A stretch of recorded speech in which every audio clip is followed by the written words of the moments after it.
efectivamente, en el momento en que ella, en pleno proceso electoral, se sienta a dialogar con una fuerza política en una casa de las Lomas de Chapultepec, en lo obscurito, en una cena, pero lo más grave, invitar a los magistrados del Tribunal Electoral de la Sala Superior a sentarse a dialogar con una de las fuerzas políticas, considero que ahí quedó en evidencia su falta de parcialidad. El juzgador debe ser imparcial. Y esta falta de imparcialidad quedó evidenciada en ese momento que se sienta en lo obscurito con una fuerza política. Y bueno, pues ahí, ¿cómo es posible que la presidenta de la Corte se vaya a cenar con una fuerza política y con los magistrados del Tribunal Electoral a resolver problemas domésticos que se deben resolver pues allá en la oficina de la Corte?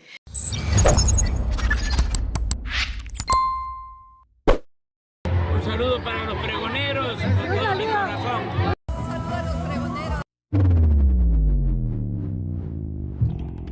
¿Qué tal, amigos y amigas? Bienvenidos a una nueva información más, bienvenidos a su canal Pregoneros. Par de titanes que se reunieron en esta entrevista exclusiva: Julieta Ramírez, senadora de Morena, senadora de la República, y también la ministra Yasmín Esquivel, que por más que han querido tumbarla, por más que han querido desprestigiarla, pues ella siempre sale avante y con hechos, mis estimados amigos y amigos pregoneros, todo para pues esta encomienda que ellos mismos juraron pues defender nuestra Constitución, no como lo está haciendo Norma Piña y sus secuaces ahí con estos ministros, o bueno, cuando no les salen las cosas como en esta semana, vimos ahí lo que llaman la traición del ministro Alberto Pérez Dayán, mis estimados peroneros. Querían frenar, querían hacer lo que sea, mis estimados peroneros. Vimos ya a este ente político de la Suprema Corte queriendo frenar esta reforma constitucional del Poder Judicial. Y bueno, mis estimados peroneros, por eso ahora se lo cantan directamente a Norma Piña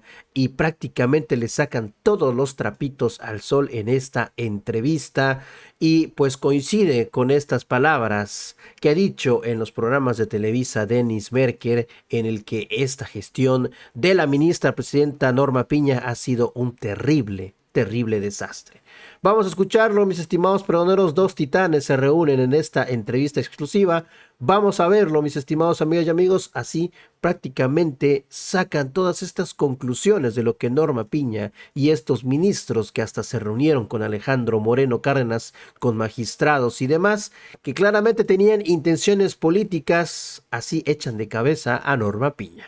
Era muy bonito, interesante que pudiéramos hacer un diálogo público, abierto, nada de que en lo oscurito como suelen reunirse algunos y que luego se filtra, sino abierto porque usted representa pues al Tribunal Constitucional importantísimo, que es la cabeza del Poder Judicial, nuestra Suprema Corte de Justicia, y pues por el otro lado estamos por acá legislando el tema de la reforma al Poder Judicial. Entonces nos parecía muy interesante que pudiéramos abrir un diálogo entre dos poderes, a lo mejor sin tanta formalidad como sería un diálogo institucional entre los poderes, pero sí con la seriedad para conversar un poco con la gente sobre esta situación que hemos estado viviendo, este panorama, ayudar a esclarecerlo, porque en ocasiones ha estado nublado, en ocasiones muy tenso, en ocasiones muy intenso también, y su presencia nos va a ayudar a esclarecer aquí el panorama sobre todo lo que ha sucedido, particularmente al interior y en las entrañas de la Suprema Corte y de todo el Poder Judicial. Así que nuevamente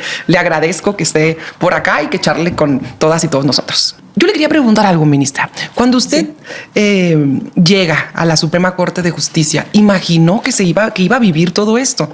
¿Ya era consciente de que venía una reforma o todavía no? Y preguntarle si imaginó que se iba a venir esta avalancha nacional por transformar el Poder Judicial. Llego yo en 2019. Llego yo propuesta por el señor presidente Andrés Manuel López Obrador. Después de 24 años en el tema de impartición de justicia y 40 años en el servicio público, tengo la más alto honor de mi vida de ser propuesta en una terna por el señor presidente y aprobada por la mayoría calificada en el Senado de la República.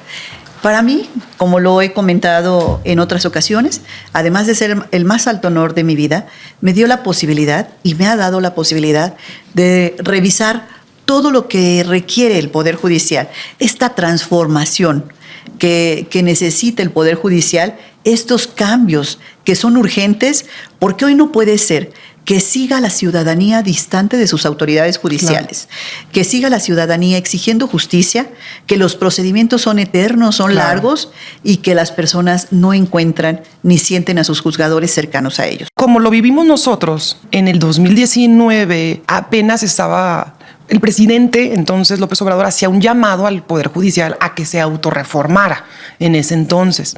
En ese momento, el señor presidente hacía un llamado permanentemente para que sea el propio Poder Judicial el que se autorreformara, el que se diagnosticara y el que revisara todo lo que debiera cambiar.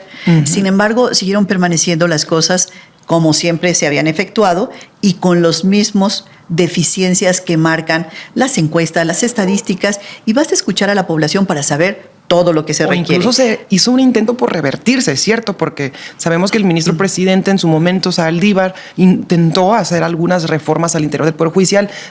Llega la ministra Norma Piña y hay una clara línea para revertir lo hecho anteriormente, y desconozco ahí si con una intención, digamos, no tan favorable, con el objetivo de decir esto, el Poder Judicial es mío, porque así se percibe desde el exterior. Porque además, recordemos que la ministra Norma Piña, como presidenta del Poder Judicial, es también presidenta del Consejo de la Judicatura, que es donde ahí se mueve la administración, donde se mueve según la supervisión de los jueces. Entonces, llegan pues fortalecida en términos administrativos y demás. Y la impresión exterior es que ella dice, no, a mí no me van a estar diciendo que tengo que andarle cambiando al Poder Judicial. Incluso lo revierte y detiene el proceso de transformación interna que se había intentado, ¿no? Efectivamente, el ministro Arturo Saldívar inicia un proceso de cambio y de transformación al interior del Poder Judicial, en donde se llevaron a cabo políticas y normativas, acuerdos muy importantes acerca de las deficiencias que él como presidente del Consejo de la Judicatura y del Poder Judicial advertía, como es el caso las relaciones familiares que existen al interior del Poder Judicial, que ha sido muy grave, muy señalado por organizaciones de todos los partidos políticos y de todas las ideologías. Esta situación que se da de nepotismo, de algunos casos de corrupción que no han sido sancionados, y toda esta serie de deficiencias que ve el ministro Arturo Saldívar y que trató de cambiar en el tiempo que estuvo él. Posteriormente llegó la ministra Norma Piña y revocó algunas de las disposiciones que se habían iniciado, como efectivamente usted lo señala, senadora, y entonces este revocamiento de algunas disposiciones generó que viniéramos en un retroceso. Pero lo más grave no fue tan solo eso, sino el rompimiento que se da con los otros dos poderes. Desde el momento que llega, ella decide romper en una falsa idea de lo que es la independencia y la autonomía judicial, porque interpretó la autonomía y la independencia como un divorcio con los otros dos poderes, donde ya las relaciones políticas no tenían ninguna importancia y lo único que para ella tenía relevancia es que no hubiese injerencia dentro del Poder Judicial Federal. Este rompimiento, esta falta de entendimiento político de la ministra Norma Piña va generando la raíz del problema que tenemos hoy. Esto inclusive, esta posición que ella adopta, es lo que da origen incluso a la reforma al Poder Judicial, que hoy estamos ya en el pleno proceso para su implementación, para su ejecución y para que sea algo que resuelva, en parte venga a resolver los problemas de justicia en México.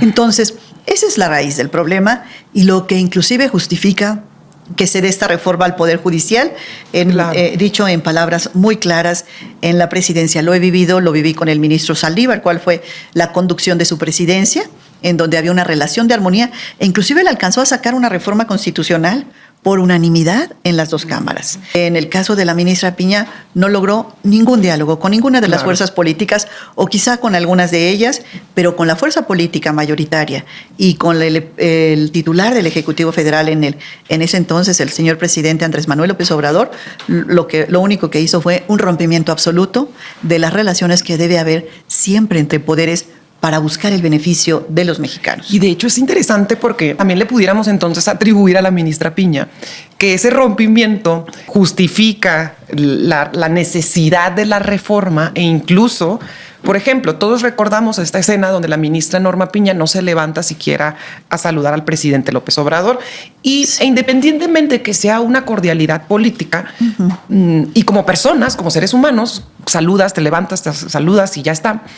En política, por lo general, y como representantes de los poderes, pues simboliza una ruptura marcada y lo transmite de manera pues muy clara, ¿no? Pero también pudiéramos decir entonces que ella incluso ayuda a que se evidencie la necesidad de la reforma y enciende los ánimos de la gente, porque algunas de las críticas que siempre se están manifestando entre los opositores que dicen esta reforma no se dialogó. Bueno, desde que llegó el presidente López Obrador insistía en una reforma al interior del Poder Judicial, que se revierte la intención de empezar a transformarlo. Entonces empieza la necesidad seria, el planteamiento serio sobre la mesa de decir vamos por una reforma al Poder Judicial. Ahora, eso nosotros lo empezamos a vivir desde el 2021. En ese entonces yo estaba dentro de la Cámara de Diputados y desde el 2021 veíamos que era necesaria una reforma. Empezamos los diálogos, nadie acudía a los diálogos. Yo digo, nos tiraban a loco, nos decían que no. Y encima la oposición, los partidos políticos, PAN, PRI, PRD, estaban en lo que ellos llamaron su moratoria constitucional, que era básicamente como un paro, una huelga, en donde no querían votar ni aprobar absolutamente nada. Entonces, también se cierra el diálogo al interior de la Cámara de Diputados y la de Senadores, donde se supone que son los parlamentos, ¿no? Ante esa perspectiva decíamos, pues, ¿cuál reforma si no tenemos los votos? Y hasta cierto punto a mí me resultó muy aleccionador porque el hecho de que no se tuvieran las condiciones para reformar al Poder Judicial no implicaba que había que dejar de luchar por eventualmente conseguirlo. También era un periodo aleccionador de decir, es tiempo de hacer conciencia, de hacer un llamado y en futuras ocasiones tendremos la posibilidad. Esta lucha colectiva que se ha enarbolado a mí me ha parecido impresionante porque viviéndolo del otro lado hasta me desesperaba y decía, híjole, aquí estamos en los diálogos porque recuerdo que en un periodo de receso de la Cámara de Diputados teníamos que venir a los diálogos en agosto, en junio, en julio y pues nadie iba a los foros porque decían que pues nunca íbamos a juntar los votos. Entonces hubo un periodo donde, insisto, que nos subestimaron y subestimaron la capacidad de organización de la gente porque se enarbola esta necesidad y efectivamente después llega la elección, la reforma al Poder Judicial fue básicamente el famoso Plan C, la principal objetivo que se tenía y la gente entendió perfectamente que se necesitaba ahora ya no solo ganar las elecciones, sino que necesitábamos las dos cámaras y los votos propios de Morena y sus aliados para que pudiéramos lograr esta reforma, porque la gente sabía que de lo contrario nunca lo íbamos a lograr porque íbamos a seguir en el estancamiento del 2021 al 2024, donde no pudimos aprobar ninguna reforma como la ley eléctrica, la reforma electoral que también intentamos.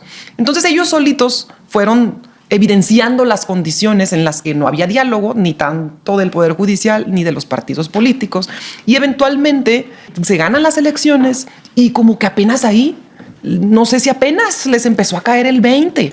¿Cómo vive usted el proceso al interior del Poder Judicial de que los ministros se dan cuenta de que ya tenemos las mayorías, las 2/3 partes? ¿Qué se dijo ahí? ¿Qué sensación hubo? Porque usted recordará además que fue histórico, que fuimos diputados, fueron senadores, ya habiendo pasado el proceso electoral del 2024 a la Cámara de Diputados y se hizo el primer diálogo donde estuvo la ministra Piña y estuvieron todos.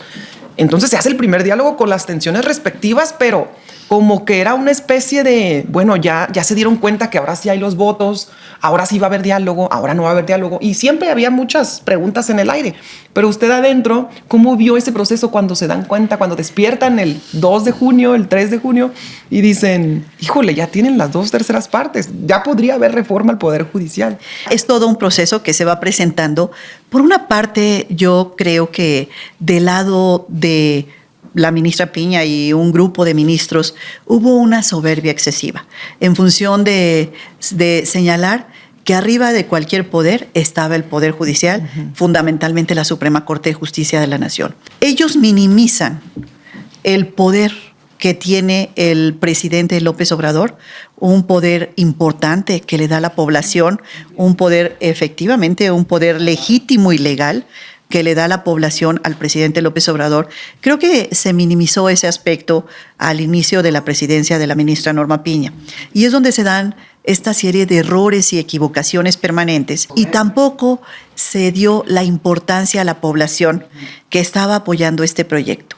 Aquí hay un proyecto de nación que encabeza el presidente López Obrador y que después en los 100 puntos establece y continúa la presidenta de México, la doctora Claudia Sheinbaum.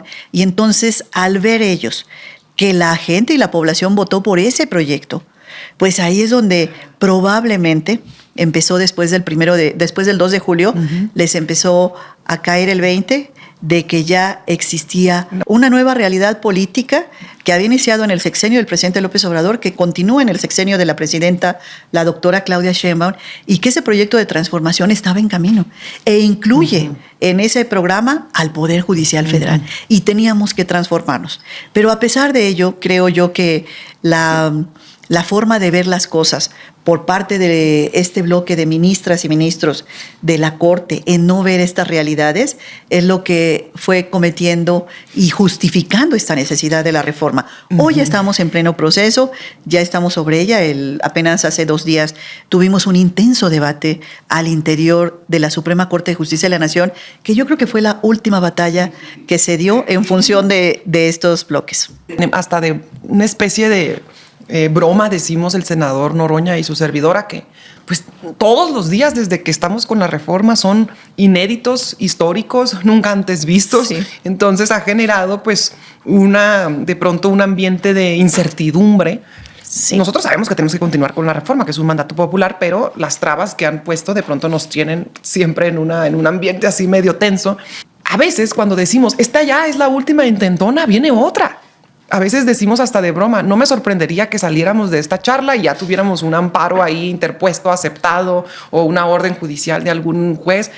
Haciendo una recapitulación, aquí tenemos en diciembre, en mero proceso electoral, se reúne la ministra presidenta del Poder Judicial, Norma Piña, en casa del ministro Alcántara Carrancá con Alito Moreno, cosa que se filtra y inesperadamente, pero es una muestra de cómo planean y fraguan ahí sus intenciones de una manera muy al viejo estilo, además.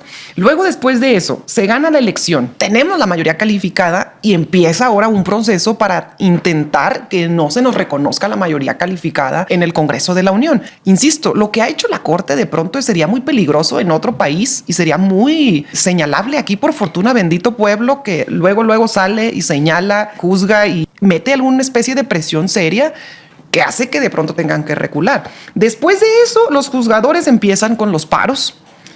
Luego empiezan estas resoluciones raras a partir de los 1000 amparos que se otorgan y se autoconceden los jueces. El primero fue cuando intenta que se impida discutir la reforma en el Congreso.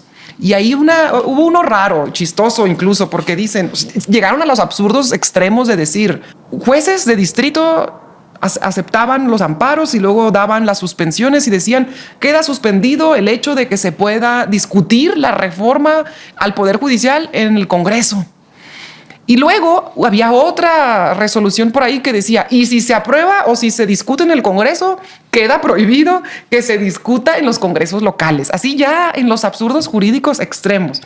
Y luego, después de eso, ahí lo que hizo tanto la Cámara de Diputados como la de Senadores fue simplemente no reconocer, ni aceptar, ni recibir, si no me equivoco, esos documentos, porque encima son malos para hacer las notificaciones, porque ya vimos lo del QR, ¿se acuerdan? Y luego desconozco ahí cómo fue el tema de la notificación, pero la postura era, es que no vamos a reconocer la competencia de la Corte para que nos impida discutir en el Congreso una reforma, que es nuestro trabajo de todos los días. Bueno, todavía, después de eso, se empiezan a discutir, se hacen la toma violenta del Senado, que nunca antes habíamos visto en el país, y que esto fue muy reprochable cuando se le adjudica a Trump en Estados Unidos, por ejemplo. Pero aquí en México puede pasar y nuestro Poder Judicial no dice nada e incluso lo valida o lo promueve. Y luego la reforma pasa, se publica en el Diario Oficial de la Federación dijimos, pues ya pasó la reforma, ¿no? Ya ahora empieza el proceso que va a ser difícil de implementarla. Ah, no, pero vuelven los absurdos jurídicos. Ahora una jueza le ordena a la presidenta de la República que baje del Diario Oficial de la Federación la reforma. Y decía la presidenta Claudia, ¿Cómo se hace eso? Nunca en la vida hemos bajado. Es decir, ahí está el diario oficial digital que todos podemos ver en el internet, pero el diario oficial es un documento. O sea, ¿qué hago? ¿Le quito pedazos o cómo? ¿No? Explíquenme, por favor. Bueno, pienso yo, intentan ponerse de acuerdo a ver a partir de qué recursos sí pueden meterle mano a la Constitución. Deciden que a través del recurso famoso que se llama la acción de inconstitucionalidad, a todas luces ilegal, que fue lo que los tenía votando el martes pasado en el pleno de la Suprema Corte. Y paralelo a eso sale el exministro Cosío diciendo que si no acatábamos esa resolución, que todavía ni se votaba, porque la presidenta Claudia era muy prudente en decir, bueno, voy a esperar a que se haga esa votación y una vez que se haga, ya veremos, para no, digamos, ponernos el guarache antes de espinarnos y para no enjuiciar tampoco a los ministros y ya tacharlos de que van a actuar de manera incorrecta. Esperemos al momento. Bueno, y paralelamente estaba el ministro Cosío diciendo que si no acatábamos nosotros, hasta nos podían meter a la cárcel. ¿A la presidenta? Y de paso a todos los legisladores que aprobamos la reforma. Y digo yo otra vez, ¿y nadie dijo nada? Ni los medios de comunicación, ni los ministros en funciones diciendo, oigan, ¿qué le pasa al exministro con ese tipo de declaraciones? A mí me da hasta risa, la verdad, porque en la facultad, cuando yo estudié Derecho, José Ramón Cosío era el ministro que había respetable, que incluso lo teníamos que estudiar en las aulas. Nunca imaginé en esos momentos que unos años después nos iba a querer meter a la cárcel, ¿no? Entonces ha sido un absurdo total, sí, que finalmente nos tiene en lo que pasó el pasado martes, ¿no? ¿Usted cree que ya terminaron ahora sí? Pues en estos casi 2 años de la presidencia de la ministra Norma Piña, creo yo que ella no se dio cuenta del momento político que estaba viviendo, tampoco tuvo idea de la magnitud de la responsabilidad de su puesto, y estas torpezas políticas generaron esta crisis que tenemos hoy al interior del Poder Judicial Federal, donde se han dado una serie de actos, incluso que han llegado a estos extremos de ilegales, inéditos, ilógicos y no comunes. Por ejemplo, recuerdo cuando en la Cámara de Diputados estaba al frente el diputado Ignacio Mier, invitó a todos los ministros y ministras de la Corte a un evento de conclusiones de unos foros acerca del Poder Judicial y únicamente acudimos la ministra Loreta, el ministro Lainez en representación de la ministra Piña y tu servidora y su servidora. Entonces fuimos los 3 ministros, pero la ministra Piña se rehusó a asistir cuando ella era la representante del Poder Judicial, la titular, que era fundamental que participara en esos foros y que dijera el sí, el no, por qué sí, por qué no, claro, y cuáles son las situaciones que se dan al interior. Y fuera desde ahí la voz que representara al Poder Judicial Federal en función de este tipo de situaciones y escuchar la crítica. Pues finalmente también de eso se trata. Después, claro, más tarde, efectivamente, en el momento en que ella, en pleno proceso electoral, se sienta a dialogar con una fuerza política en una casa de las Lomas de Chapultepec, en lo obscurito, en una cena. Pero lo más grave, invitar a los magistrados del Tribunal Electoral de la Sala Superior a sentarse a dialogar con una de las fuerzas políticas, considero que ahí quedó en evidencia su falta de parcialidad. El juzgador debe ser imparcial. Y esta falta de imparcialidad quedó evidenciada en ese momento que se sienta en lo obscurito con una fuerza política. Y bueno, pues ahí, ¿cómo es posible que la presidenta de la Corte se vaya a cenar con una fuerza política y con los magistrados del Tribunal Electoral a resolver problemas domésticos que se deben resolver pues allá en la oficina de la Corte, con los magistrados, si es que tuviera algún desencuentro con ellos? Pero no en presencia de una fuerza política que tiene intereses electorales, evidentemente. Entonces, aquí perdió toda imparcialidad Norma Piña y quedó evidenciada. Y después la pugna de que si era casa del ministro Juan Luis o no. Ya ella dice en una entrevista que es una casa del Instituto de la Cultura, que no es casa del ministro Juan Luis González Alcántara. Ya dijo el ministro Juan Luis González Alcántara en los medios de comunicación que sí es su casa, que se la pidieron prestada. Y bueno, también este tipo de faltas a la verdad y de mentiras, pues hacen poco seria a la titular del Poder Judicial Federal, y entonces pues todo esto está arrojando una situación donde la población se da cuenta de todo, de todo lo que está sucediendo. Por otro lado, pasando al tema de las impugnaciones, tenemos el artículo 61 de la Ley de Amparo, que señala que el amparo es improcedente en las reformas constitucionales contra aspectos de orden constitucional. El artículo 61 señala claramente esto. Entonces, al admitir los jueces, algunos jueces, estos amparos en contra de la reforma constitucional, ahí empieza un primer problema, donde los otros poderes dicen, nosotros no vamos a acatar algo ilógico, algo ilegal, algo que está fuera totalmente de la norma jurídica, y entonces no respetan las determinaciones de los jueces.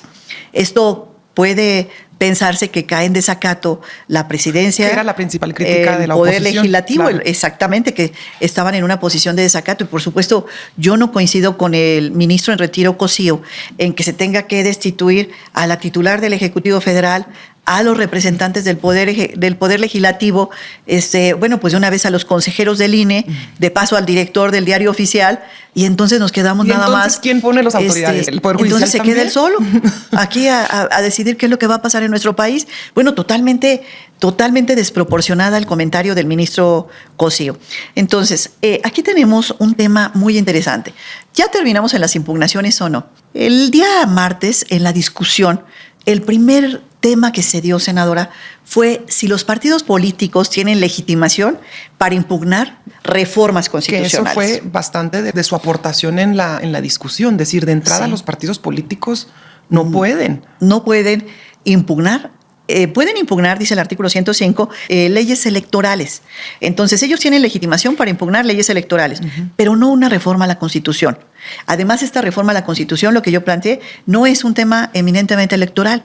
Tiene otros aspectos. Por ejemplo, el salario de los jueces, la devolución de los fideicomisos, los jueces sin rostro, no son temas electorales. Sin embargo, allí la mayoría de los ministros consideró que se trata de una norma electoral. La Constitución. Que la Constitución, sí, que los partidos políticos sí tienen posibilidad de impugnar esta reforma a la Constitución y que es materia electoral. Al determinar 8 ministros de la Suprema Corte que esto es materia electoral, el amparo es improcedente. ¿Qué va a pasar con estos cientos de amparos que están en trámite? Pues todos se tienen que sobreseer, porque ya dijo la Corte el martes que es materia electoral y en materia electoral es improcedente el amparo. Entonces se tienen que sobreseer estos cientos de amparos que están en trámite. Es lo que también a veces decíamos, bueno, ya avanzaron acá con su rollo, pero ya dejaron en claro que no hubo violaciones al proceso legislativo.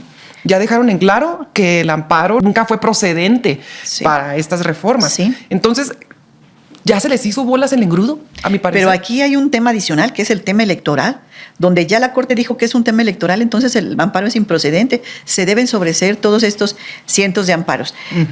Por lo que respecta a la presentación de un expediente varios, donde se solicitó por parte del presidente del Partido Acción Nacional que interviniera la Corte para efecto de revisar la fórmula de distribución de los RPs, de los diputados de representación proporcional, plurinominales. Al solicitar esto, afortunadamente, la Corte determinó que al tratarse de un tema electoral, el único y exclusivamente competente para revisar este tipo de situaciones es el Tribunal Electoral.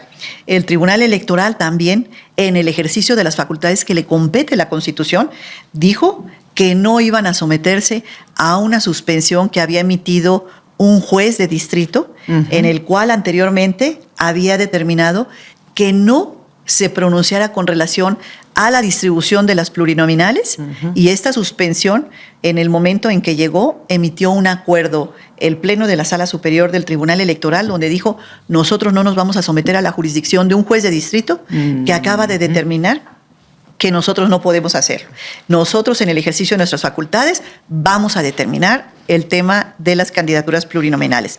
Y así lo hizo, así ejerció su función, así puso en su lugar y en su debida competencia el Tribunal Electoral a cada una de las autoridades, y tanto el Tribunal Electoral como el Pleno de la Corte finalmente dijo que era un tema que debía resolver la Sala Superior, y la Sala Superior así lo hizo. Después de esto vinieron los amparos, que considero que son improcedentes por tratarse de materia electoral. Ya lo dijo la Corte hace 2 días, que es materia electoral, y entonces en esa ruta vamos. ¿Qué queda queda pendiente? Pues está pendiente algunas controversias constitucionales, está pendiente también una acción de inconstitucionalidad presentada por el Partido Acción Nacional con relación a la reforma que se le ha denominado de inimpugnabilidad o supremacía constitucional. Estos temas están pendientes en la Corte. Sin embargo, el caso de las controversias que están presentadas con relación a la reforma constitucional publicada el 15 de septiembre y estos expedientes varios que se han abierto con relación a la reforma del 15 de septiembre, evidentemente van a tener la misma ruta que tuvieron este bloque de acciones de inconstitucionalidad que se resolvió el pasado martes. La misma ruta, donde se determine que 4 de los ministros determinamos que es improcedente las acciones de inconstitucionalidad contra la reforma constitucional. Si en ese sentido nos mantenemos como ya votamos 4, así se va a resolver las controversias y los expedientes varios de consulta a trámite que tenemos sobre la reforma al Poder Judicial del 15 de septiembre. No me preocupa, considero que no van a llegar a los 8 votos para poder pretender invalidar alguna parte de la reforma, únicamente tendrían 7. Pero aquí es muy interesante señalar, y como lo dije yo en la sesión, los ministros, 5 de los ministros que hoy integran la Corte, en 2016, estos mismos 5 dijeron que el amparo es improcedente contra acciones presentadas contra reformas constitucionales. En 2016 el partido político Morena y el partido Movimiento Ciudadano presentaron estas acciones de inconstitucionalidad y el Pleno de la Corte dijo que son improcedentes por 8 votos. 5 de ellos están en la actual integración y en una nueva reflexión cambiaron de criterio y dijeron, pues ahora siempre sí es procedente la acción de inconstitucionalidad contra reformas constitucionales, y el único ministro consistente con su criterio de 2016 a la fecha fue el ministro Alberto Pérez Dayán, a quien quien en alguna ocasión incluso dijo, yo no soy quien para arrancar hojas a la Constitución. Entonces, el único ministro que tuvo consistencia con sus precedentes, con su voto de 2016 a la fecha, fue el ministro Pérez Dayán. Él no votó diferente a como se esperaba, pero 4 ministros del Pleno de la Corte sí votaron distinto en una nueva reflexión, diciendo que en este nuevo escenario, pues consideraban que siempre sí era procedente. Otra pregunta sobre la situación. Ya en el momento en donde, que fue la cúspide, todavía, ya que querían tumbar la reforma, pedazos de la reforma, con esta acción de inconstitucionalidad que se vota el martes, ya en plena sesión intentan ahora que no sean necesarios los 8 votos, porque se dan cuenta que Dayán, pues anticipa, el ministro Pérez Dayán anticipa pues que él no está de acuerdo, entonces se dan cuenta que no van a tener los 8 votos y en el mismo momento quieren aplicar ahora sí, la constitución vigente, pero que esa constitución vigente maneja una mayoría calificada de 6 votos, pero cuando la Corte ya esté nuevamente integrada con el nuevo proceso y en donde la Corte ya no será de 11, será de 9 ministros, por lo tanto la mayoría calificada es de 6 y no de 8, en fin. ¿Cómo se vivió usted cuando está ahí? ¿Qué siente que en el mismo momento, porque también hubo ahí una disyuntiva donde la ministra Piña se quería ir a receso, y ya no entendimos si quería el receso para acomodar ahí sus números y luego querían un receso medio extenso porque estaban muy cansados y usted les dice, pues con 20 minutos es suficiente, ¿para qué 2 horas o 4 horas de receso? Entonces, número 1, si ustedes ya sabían que Pérez Dayán no iba a acompañar el proyecto de Carrancá, y 2, ¿cómo viven todavía este momento cúspide de la intentona de decir, bueno, vamos a aplicar 6 votos? La improcedencia de la acción, de estas acciones de inconstitucionalidad, como yo lo dije, pues yo preveía que tuviera los 5 votos de los que ya habían votado en 2016, más los de la nueva integración que consideraran que también es improcedente. Entonces, para mí no había duda de que iba a ser improcedente, pero yo pensé que la votación iba a ser mayor por la improcedencia, porque era evidente las posturas que tuvieron en los anteriores años sobre estos temas. Entonces, el ministro Pérez Dayán, para mí no fue una sorpresa cómo votó, porque votó en congruencia. Para mí la sorpresa fue los que cambiaron de criterio. Ahora, cuando señalan que se va a requerir 6 votos, en ese momento, ante esa improvisación que hace la presidenta, donde para invalidar una ley general de tránsito de un estado, así sea el estado más pequeñito como el más grande del país, se requieren 8 votos. Para invalidar una ley de tránsito por el uso del celular si conduces, por alguna situación que se pueda presentar en temas de tránsito, requerimos 8 votos. Era evidente que para invalidar la Constitución se requieren 8, y máxime con una integración de 11. Exacto. Para mí era una cosa obvia, pero ante esa improvisación me pareció de la mayor irresponsabilidad pretender con 6 votos invalidar la Constitución con una integración de 11 ministros. No había una mayoría calificada, era una mayoría simple. Y ante ese despropósito, pues para mí no había duda, y para los demás, varios de mis compañeros no. Sin embargo, quedó la votación 6-5. 6 consideramos que se requerían 8 y 5 consideraron que 6. Es una consideración, me parece, ya es una votación política. Sí, porque a mí me sorprende mucho, porque primero vota Ríos Farhat, la ministra Ríos Farhat, y dice, pues hay una interpretación, quién sabe dónde, entonces yo voto por 6. Bueno, ya lo había dicho, quién sabe cuándo. Y luego sigue el ministro Potisek, si digo bien su apellido. Lainez Potisek. Ajá. Y dice, pues yo no había leído nada, pero voto por 6. Así con ese descaro dice, pues yo no había leído otra, pero voto por 6. ¿De dónde? Mire, estaba viendo yo el Código de Ética de la Suprema Corte de Justicia. Hablaba de los principios de los juzgadores y dice, la objetividad es la cualidad del juez en la que sus actos deben estar apegados a los criterios que la norma dicta, ajeno a sus afectos o desafectos del propio juzgador. Yo digo, híjole, pues hace falta que los ministros, algunos, lean el propio Código de Ética de la Suprema Corte. Pues efectivamente, la objetividad que debemos tener es una de las cualidades del juzgador, y esta objetividad va que debes estar alejado de tus percepciones personales, de tus afectos, de tus intereses, de las fuerzas externas a ti, de partidos políticos, de poderes constituidos, de poderes fácticos, de poderes económicos, de la delincuencia organizada. Hay que estar alejados de todo ello para tomar una determinación muy objetiva. A mí sí me pareció un despropósito esto de los 6 votos, una irresponsabilidad que estábamos asumiendo, y afortunadamente 6 ministros dijimos que se requerían 8 y no se cometió el despropósito de invalidar la Constitución con 6 votos.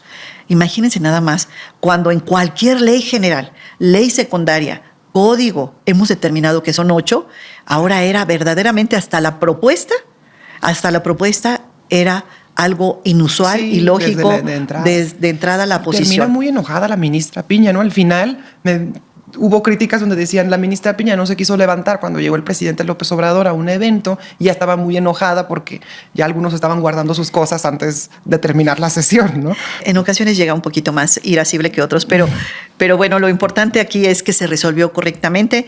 Tenemos reforma al Poder Judicial. Yo no veo sorpresas de aquí al 1 de junio, que es las votaciones. Creo que esto ya está totalmente en marcha, está consumado. Claro. Y bueno, pues vamos a seguir avanzando para que esto funcione bien, y funcione bien sobre todo para México. Por fortuna quedó claro ese día que la Constitución no está en negocio, no es parte de una reventa ni de una especie de regateo. La Constitución de nuestro país quedó evidenciado ese día. Por fortuna quedó clara la supremacía de la Constitución, y que son los ministros, sobre todo porque el objetivo de la Suprema Corte de Justicia es velar por la Constitución, y son los ministros los responsables de ser la vía para que se garantice lo dispuesto en la Constitución, no la vía para que se garantice lo que disponen algunas otras élites, llámense económicas o políticas.